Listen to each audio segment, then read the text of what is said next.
Tatlong araw bago sumapit ang birthday ni inay ay dumating na ang aking mga kapatid, pamangkin at mga apo ni inay. Tutoy, butit na abutan mo ako. Paalis ako. Ay, Saan ako maglalagay ng kita?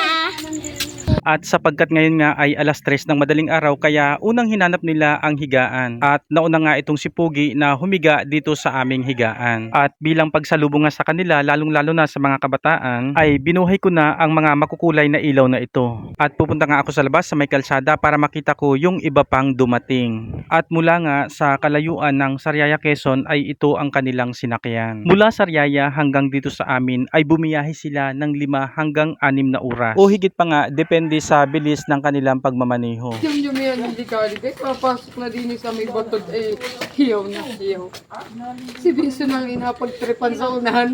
At talaga namang napakasaya nila sa kanilang pagdating. At halatang inaantok pa nga itong si KD. Sintay daw ng mama ko. At dahil nga napakarami nila, ang lahat ay hindi makapasok sa loob ng aming bahay na napakaliit lamang. Pero ang mga bata talaga ay tuwang-tuwa nang makita nila yung iba't ibang kulay ng ilaw. At talaga namang si KD ay hindi pa huhuli, bida na naman siya ngayon. Ganda na to. Usap natin.